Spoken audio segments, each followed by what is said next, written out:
চ্যাটার্জি বাড়ির দুর্গাপুজো ২৫০ বছরেরও বেশি প্রাচীন এই পুজো। নবরাত্রি মেনে মহালয়ার পরদিন থেকেই শুরু হয় দেবী আরাধনা।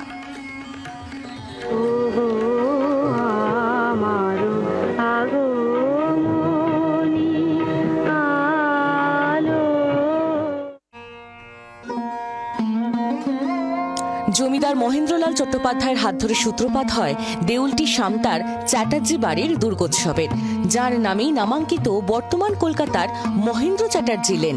চলতি বছরে ২৬১তে পা এই পুজোর। কথিত আছে, মহেন্দ্রলাল চ্যাটার্জি একদিন রাতের অন্ধকারে দেউলটির গ্রামের বাড়ি ফিরছিলেন। ফেরার পথে গ্রামের রাস্তায় কোনো এক মেয়ের উপস্থিতি অনুভব করেন জমিদার। পিছন ফিরে দেখতে গেলে এক দৈব বাণী শুনতে পান। উত্তর আসে, পিছনে তাকাস না, নিজ গন্তব্যে পৌঁছে ঠিক বুঝতে পারবি আমি কে। আদেশ মেনে নিজ গৃহে ফিরে আসেন মহেন্দ্রলাল। সেই রাতেই স্বপ্নে চ্যাটার্জি বাড়িতে দুর্গাপুজো করার আদেশ পান তিনি। নবরাত্রির সময় অনুসারে প্রতিপদ থেকেই পুজো শুরু হয় চ্যাটার্জি বাড়িতে। ৯ দিন ধরে নবদুর্গা রূপের আরাধনা হয় এখানে। শতাব্দী প্রাচীন এই পুজো কিছু বিশেষ বৈশিষ্ট্য মেনে আজও আবহমান। একচালার দেবী মূর্তির পাশে রামচন্দ্র ও হনুমানের মূর্তিও পূজিত হয় এখানে। প্রাচীন রীতি মেনে বলি প্রথা আজও প্রচলিত। সন্ধি পুজোয় মায়ের চামুন্ডা রূপের কাছে একটি কালো ছাগ বলি আবশ্যক।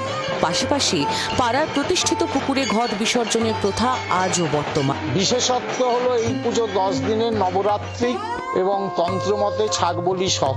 সেই পুজো পুরুষানুক্রমে চলছে। এখনকার যারা আছে তারাও এই পুজো চালিয়ে যাচ্ছেন। চ্যাটার্জি বাড়ির দুর্গা মণ্ডপটি মহেন্দ্রলালের মা আনন্দময়ী দেবীর নামেই নামাঙ্কিত। পাশেই রয়েছে দীর্ঘকালের প্রতিষ্ঠিত একটি নারায়ণ মন্দির। কালের পরিবর্তন হলেও পুজোর নিয়ম নিষ্ঠায় কোনো বদল নেই আজও। ক্যামেরা আরাধ্যর সঙ্গে সুভাষিস মন্ডলের রিপোর্ট, জি24 ঘন্টা, বাগনান। বাংলার আওয়াজ, বাঙালির আবেগ, জি24 ঘন্টা।